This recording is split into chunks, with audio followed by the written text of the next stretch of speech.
네, 일단 뭐 오늘 장세 여지없이 뭐 하락적인 그런 부분들 보여주고 있습니다. 뭐 테마적으로는 뭐 포켓몬 관련 테마, 뭐 기타 등등 여러 테마가 조금 난립을 하고 있지만서도 전체적인 장세는 그렇게 썩 좋지는 못하죠.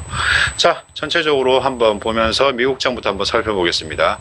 미국 뉴욕 증시는 하락 마감을 했습니다. 도널드 트럼프 대통령 그리고 새 행정부의 무역 정책 관련 불확실성으로 증시가 거래 내내 하락세를 보여주는 모습이었습니다. 국제유가 약세도 증시에 악재로 작용한 게 아닌가 이런 식으로 판단을 하는 것 같아요.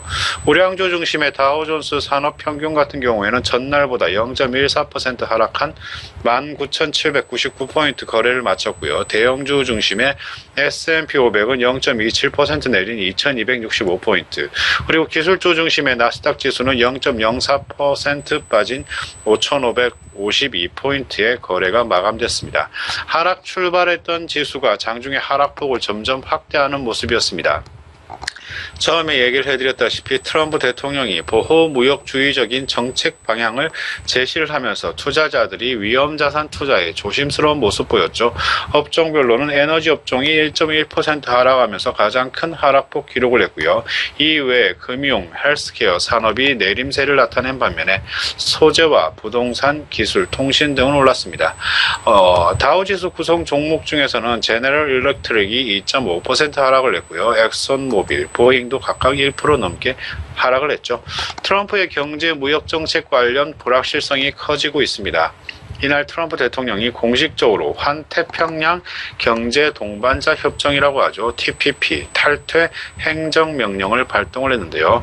이에 앞서 가지고 테슬라, 여러분도 다 아시는 테슬라의 알론 머스크 등 10명의 기업 대표들과의 만남에서 규제를 75% 혹은 그 이상 완화할 것이지만 해외 생산 기업에는 대규모 국경세를 부과한다는 방침도 밝혔습니다.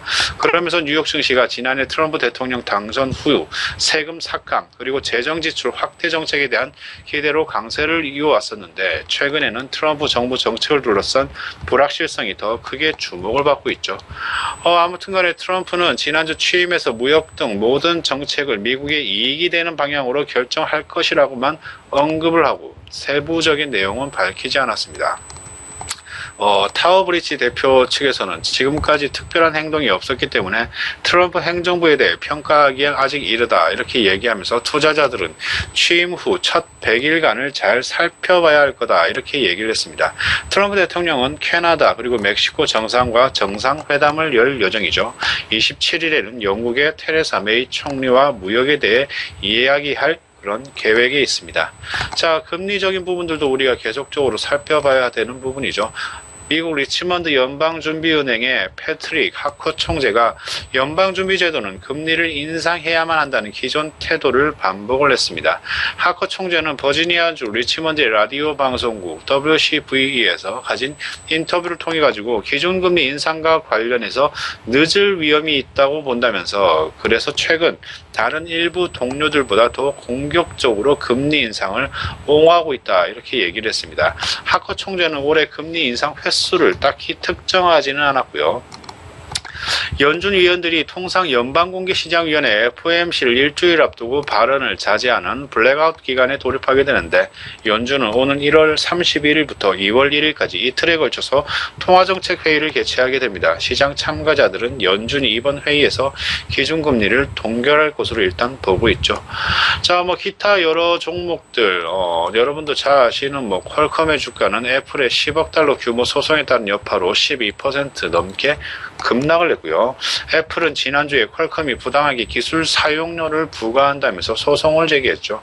그리고 저도 좋아하고 여러분도 좋아하는 맥도날드의 주가는 지난해 4분기 순이익과 매출이 시장 예상치를 웃돌았음에도 불구하고 0.72% 내렸습니다.